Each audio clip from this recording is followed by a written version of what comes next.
послухаємо історію, потім ми подивимося такий маленький різдвяний мультик і помолимося за Україну і наміра кожного молимося.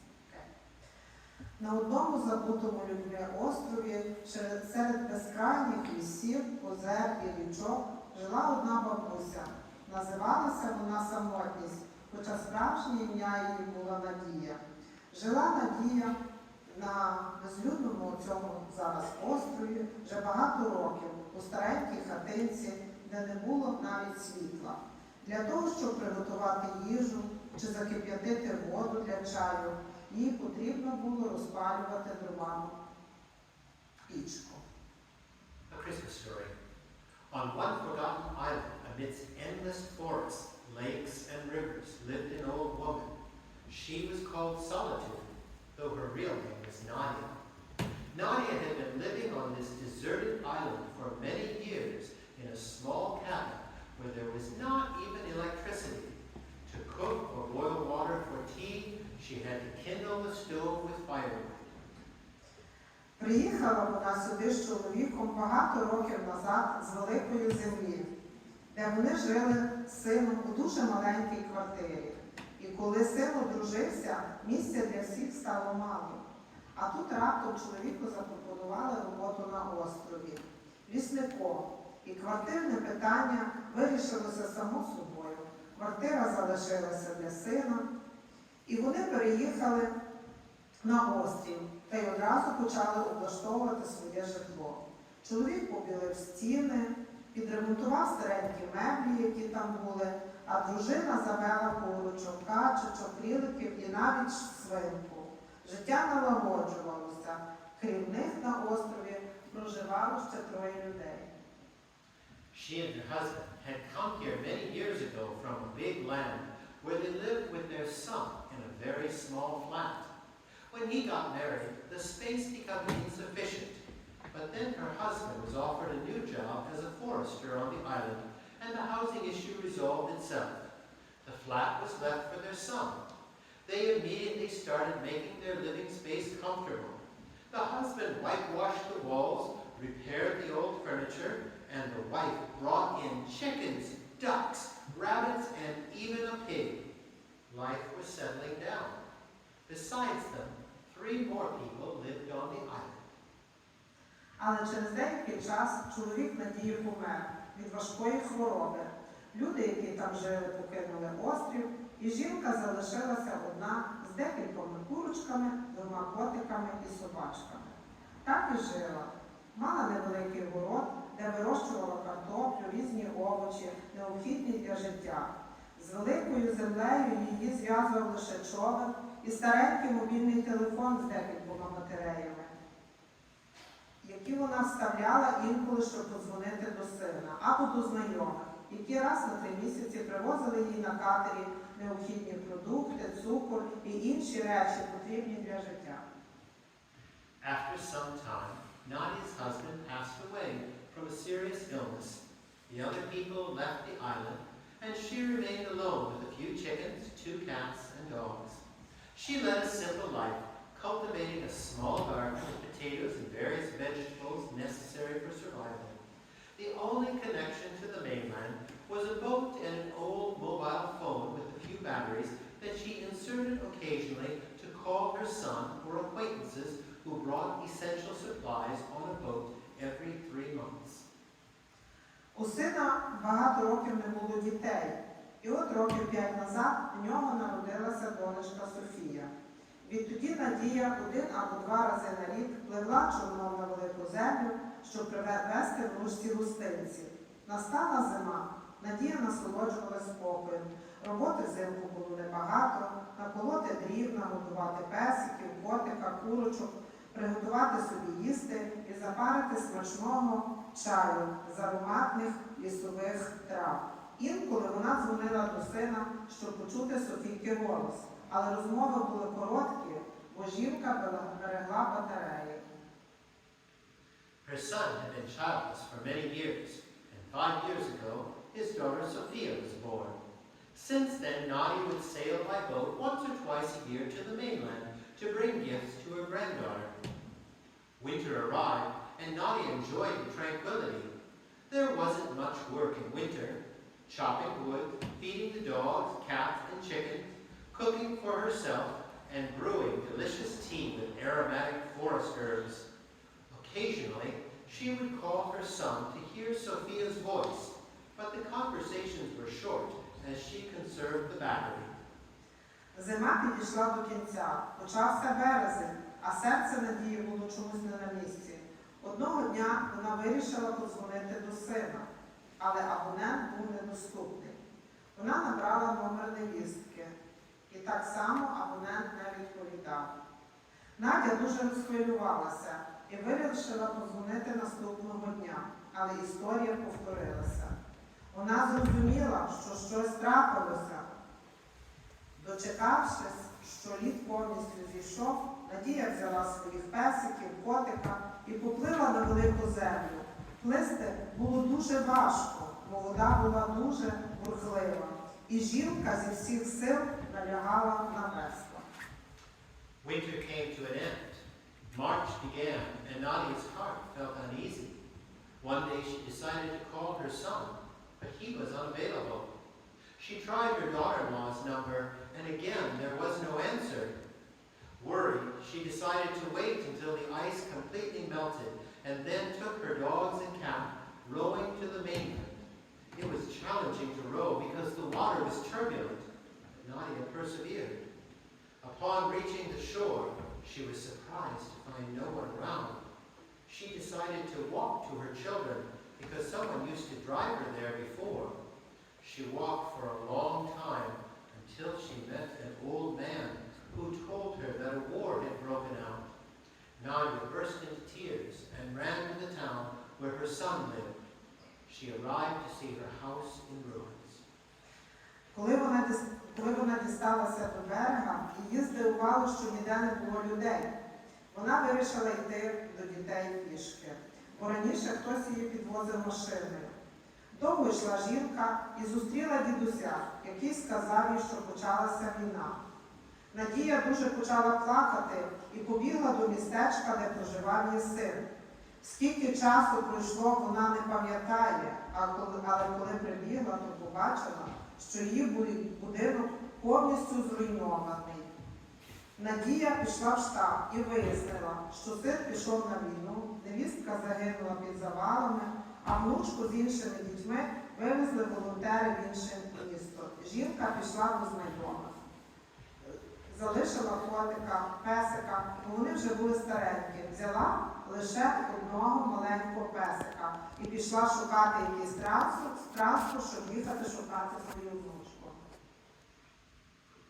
Nadia went to the headquarters and learned that her son had gone to war, her daughter-in-law had died under the rubble, and volunteers had taken her granddaughter to another city. She left her cat and dog with friends and took only a little puppy and set out to find some means of transportation to search for her granddaughter. Thus began her adventures. In every city she visited, kind Ukrainian people welcomed her, offering assistance with information, as well as providing housing, food, and clothing. After a long search, fate led Nadia to the beautiful city of Lidiya, where acquaintances settled her in the center, near the opera house. Отак і почалися її пригоди. В кожному місті, куди приїжджала жінка, її зустрічали добрі і привітні українські люди, які допомагали з будь-якою інформацією, а також житлом, їжею, одягом. І от після довгих пошуків доля привела Надію в чудове місто Львів. Знайомі поселили її в центрі, в сім'ї лікарів, недалеко від прекрасного Львівського оперного театру. Наближалося Різдво, і господиня Ганна, якою жила Надія, запропонувала їй піти до церкви Андрія. Надя пам'ятала, як в дитинстві вона з бабусею ходила в церкву, молилася, тому з радістю погодилася. Церква Андрія була дуже красива і велична. Підійшовши до неї, Надія відчула приємне хвилювання. Всередині церкви пахло хвоєю, і жінку одразу обгорнув спокій і мир. У церкві було багато дітей. а приємний жіночий голос розповідав про Різдво. Christmas was approaching, and the hostess, Hannah, suggested she go to St. Andrew's Church. Nadia remembered how she used to go to church with her grandmother in her childhood, so she gladly agreed. St. Andrew's Church was incredibly beautiful, and as Nadia approached it, she felt a pleasant excitement. The church smelled of pine, and immediately a sense of peace and tranquility enveloped her. There were many children inside, and a pleasant female voice narrated the story of Christmas. Колись давно, 2000 років назад, у Ізраїлі, жінка, яка називалася Марія, разом зі своїм чоловіком Йосифом вирушила до Вифлеєму на перепис населення і земель. Дорога була дуже далека, а ще Марія була вагітна, і тому чоловік віз її на осляті. Коли вони прийшли у Вифлеєм, то був вже вечір. Жінка дуже втомилася. Тому чоловік почав шукати місце для ночівлі. Але в кожній хаті, куди вони стукали, їй відмовляли, бо не було ніде місця для них. Так, як багато людей прибуло звідусіль. Після дуже довгих пошуків в кінці міста господар сказав, що є місце в хліві, в печері. Варіантів не було. І вони погодилися. Коли Марія зайшла у стодолу, то всі тваринки, які там були, радісно її привітали. А раптом жінка відчула, що вона народжує. Long ago, 2,000 years ago, in Israel, a woman named Mary, together with her husband Joseph, set out for Bethlehem for a census. The road was very long, and Mary, pregnant, was carried on a donkey by her husband. When they arrived in Bethlehem, it was already evening. Mary was exhausted, so her husband began to look for a place to stay. However, every house they knocked on refused them because there was no room, as many people had arrived from everywhere. After a long search, at the end of the town, the landlord said there was a place in the stable. With no other options, they agreed. Так, у стодолі, в бідності, серед мороку і безнадії народився Божий Син, Ісус Христос. Марія з трепетом поклала його в ясла на солому, бо не було ніде іншого для цього місця. У цю ж ніч, неподалік, були скромні, прості, добрі пастушки зі своїм стадом, які побачили ангела у яскравому світлі Божої благодаті, який сповістив про народження Спасителя, що прийшов на землю, щоб врятувати нас від гріхів. Також ангел велів пастухам піти до немовляти і розповів їм, що він лежить у яслах. В цей час на небі з'явилася яскрава вифлеємська зірка, яка вказала шлях до новонародженого дитяти мудреця Бога. Вони здогадалися, що світло зірки сповіщає про народження Спасителя і вирушили до нього з дарами – золотом, ладаном і миром. Мудреці знали, що Ісусу судилося стати небесним царем на землі, а на небі співали міріади ангелів, прославляючи Бога. When Mary entered the stable, all the animals joyfully greeted her. Suddenly she felt the onset of labor pains. So, in poverty, amidst darkness and despair, the Son of God was born, Jesus Christ. Mary carefully placed him in a manger on straw, as there was no other place. In this night, not far away, there were poor humble shepherds with their flock, and they saw an angel in the bright light of God's grace, proclaiming the birth of the Savior who came to earth to save us from sins. The angel also instructed the shepherds to go to the baby and told them that he lay in a manger. At that moment, a bright Bethlehem star appeared in the sky, guiding the wise men to the newborn child. They guessed that the star's light announced the birth of the Savior and set out to him with gifts of gold, frankincense, and myrrh. The wise men knew that Jesus was destined to become the heavenly King on earth. And so, in the sky, myriad angels angels sang praises to God. Надія закрила очі і поринула думками у спогади про свою внучку Софійку і почала молитися про неї. І от раптом вона відчула, що хтось доторкнувся до її руки. Коли вона розплющила очі, то побачила свою Софійку. Її щастя не було меж, сльози текли рікою. Ісус почув її молитви. Вона обнімала дівчинку і дякувала Богу. Після оформлення документів про те, що вона є бабцею Софії, Надія ще деякий час жила у тепер майже рідних людей, які прийняли їх у свій дім. Nadia closed her eyes and immersed herself in the memories of her granddaughter. She began to pray for her.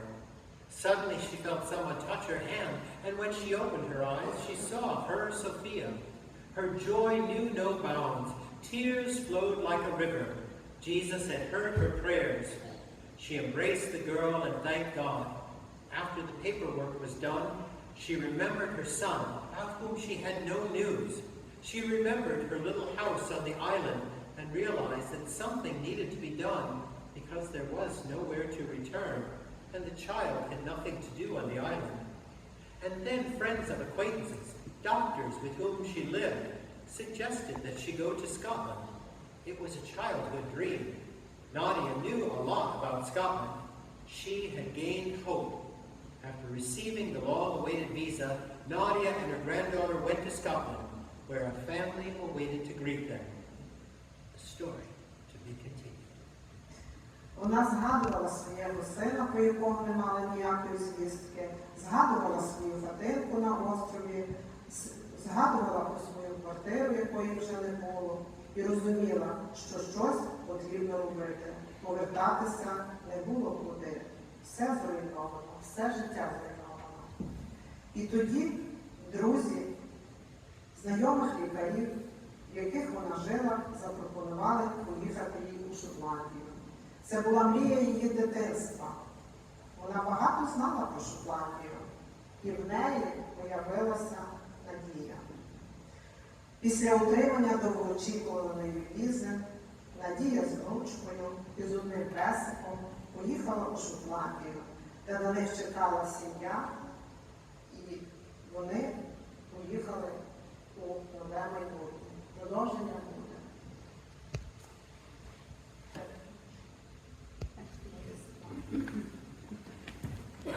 Thank you, Lidiya, for that story.